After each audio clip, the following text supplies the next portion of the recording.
Supreme court ने आज एक और फैसला मुस्लिम पर्सनल लॉ के खिलाफ इस्लामी शरीयत के खिलाफ सुनाया और वो फैसला है एक मुतल्लका खातून के नानो नफ़क़ा से जुड़ा हुआ। ये पूरा मामला तेलंगाना हाई कोर्ट से शुरू होता है।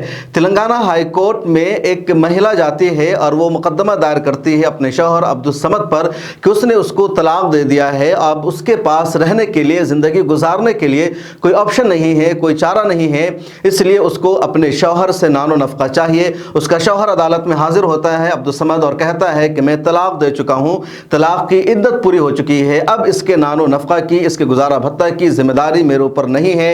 इस्लाम में भी यही कहा गया है और यही मुस्लिम पर्सनल लॉ एक्ट में शामिल है। तेलंगाना हाई कोर्ट की तरफ से फैसला सुनाया जाता है और कहा जाता है कि 10,000 रुपये इस महिला को नानो नफ़क़ा के तौर पर अब्दुल समद को देना होगा, गुजारा भत्ता देना होगा।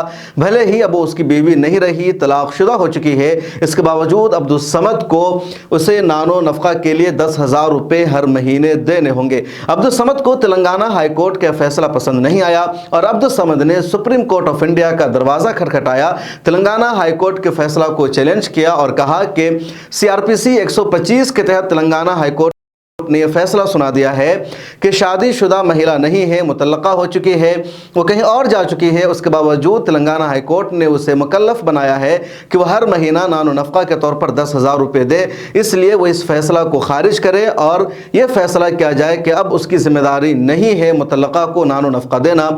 लेकिन सुप्रीम कोर्ट ऑफ इंडिया के जजेस ने तेलंगाना हाई कोर्ट के फैसला को बाकी रखा और अब्दुल समद की अर्जी को कहते हुए खारिज कर दिया कि CRPC 125 में जो महिलाओं को भत्ता देने के लिए या नानो नफ़क़ा देने के लिए कहा गया है तो उसमें सिर्फ शादीशुदा ख़वातीन शामिल नहीं है, बल्कि जो खातून मुतल्लका हो चुकी है, शौहर से जिसको तलाक मिल चुकी है, उसको भी नानो नफ़क़ा देना होगा। और इस तरह सुप्रीम कोर्ट के 2 जजेस की बेंच ने इस्लाम के खिलाफ एक और फैसला सुनाया, तेलंगाना हाई कोर्ट के फैसला को बरकरार रखा। पूरा फैसला क्या है पहले मैं आपको रिपोर्ट के जरिए बताता हूं, फिर आगे ये बताऊंगा कि इस्लाम इस बारे में क्या कहता है, शरीयत क्या कहती है और मुस्लिम तंजीमों का इस पर क्या रद्द अमल होगा। CRPC की दफ़ा 125 के तहत मुस्लिम खातून अपने शौहर से कफालत का मुतालबा कर सकती है, ये सुप्रीम कोर्ट ने आज कहा। एक मुसलमान शख्स ने अपनी बीवी को कफालत अदा करने के तेलंगाना हाई कोर्ट के हुक्म को सुप्रीम कोर्ट में चैलेंज किया था। बुध को इस दरख्वास्त पर समाअत करते हुए अदालत ने यह अहम फैसला सुनाया है। मोहम्मद अब्दुल समद नामी शख्स ने दरख्वास्त दायर की थी। तो ये असल सुप्रीम कोर्ट का फैसला है कि CRPC की दफ़ा 125 के तहत मुस्लिम खातून अपने शौहर से किफ़ालत का मुतालबा कर सकती है, खा उसकी बीवी हो या ना हो, तलाक हो चुकी हुई। आज सुप्रीम कोर्ट का फैसला है। जस्टिस BV नागारत्ना और जस्टिस ऑगस्टीन जॉर्ज मसीह की बेंच ने CRPC के दफ़ा 125 के तहत तलाक याफ्ता बीवी को नानो नफ़क़ा अदा करने की हिदायत के खिलाफ मोहम्मद अब्दुल समद की दायर दरख्वास्त को मुस्तरद कर दिया। अदालत ने कहा कि मुस्लिम ख़वातीन यानी जो तलाक पर हुकूक़ का तहफ़्फ़ुज़ या कानून 1986 है, ये सेकुलर कानून को ज़ेर नहीं कर सकता। जो पहले से सेकुलर कानून है कि हर महिला को भत्ता मिलेगा, तो जो 1986 का मुस्लिम पर्सनल लॉ एक्ट है या तलाक के तहफ़्फ़ुज़ का राइट है, उसके तहत यह कानून नहीं आएगा। ये सुप्रीम कोर्ट का कहना है। जस्टिस नागारत्ना और जस्टिस मसीह ने अलग अलग लेकिन मुत्तफ़क़ा फ़ैसला दिया। हाई कोर्ट ने मोहम्मद समद को 10,000 रुपये का भत्ता अदा करने का हुक्म दिया था, जो तेलंगाना हाई कोर्ट का फ़ैसला था।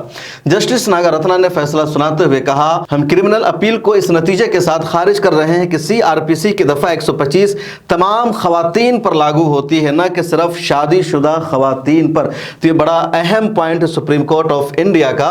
उसके अलावा अदालत ने अपने फैसले में यह भी कहा कि अगर मुतल्लका मुस्लिम खातून CRPC की दफ़ा 125 के तहत दरख्वास्त के ज़ेरे इल्तवा होने के दौरान तलाक ले लेती है, तो मुस्लिम ख़वातीन जो तलाक पर हुकूक़ का तहफ़्फ़ुज़ कानून है एक्ट 2019 की मदद ले सकती है, जो 2019 में दरअसल तलाक को लेकर के कानून पास हुआ था। अदालत ने कहा कि मुस्लिम एक्ट 2019 CRPC की दफ़ा 125 के तहत दीगर इल्तिज़ाम फराहम करता है। शाहबानो केस में फैसला सुनाते हुए सुप्रीम कोर्ट ने कहा था कि CRPC की दफ़ा 125 एक सेकुलर दफ़ा है जो मुस्लिम ख़वातीन पर भी लागू होती है, ताहम उसे मुस्लिम ख़वातीन एक्ट 1986 के ज़रिए मनसूख कर दिया गया था। उसके बाद 2001 में कानून की दुरुस्तगी को बरकरार रखा गया।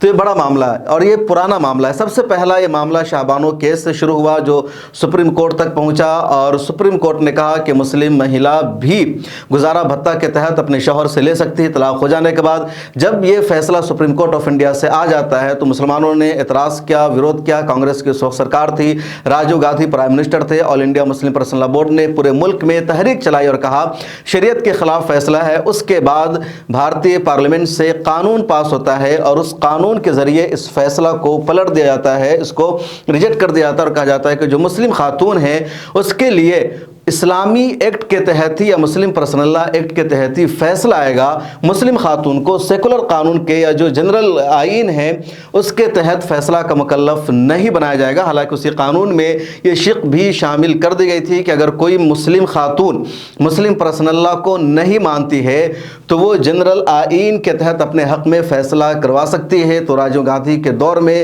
جو آئین جو قانون بنا تھا مسلم پرسنل لا ایکٹ کو لے کر کے، اسی میں یہ شق شامل کر دی گئی تھی اور اسی کا نتیجہ مسلمانوں کو بھگتنا پڑا۔ 2001 میں دوبارہ سے اس کو نافذ کر دیا گیا پہلے کی طرح، اور اب اسی بنیاد پر سپریم کورٹ آف انڈیا نے یہ فیصلہ سنا دیا ہے کہ مسلم خاتون بھی گزارا بھتہ لے سکتی ہے، وہ طلاق شدہ ہو چکی ہو، اپنے شوہر کی بیوی نہ ہو، عدت گزر چکی ہو، کیونکہ قانون یہی ہے۔ اب یہ سیدھے سیدھے اسلام کے خلاف ہے، مسلم پرسنل لا بورڈ کی پوری مہم کے خلاف ہے۔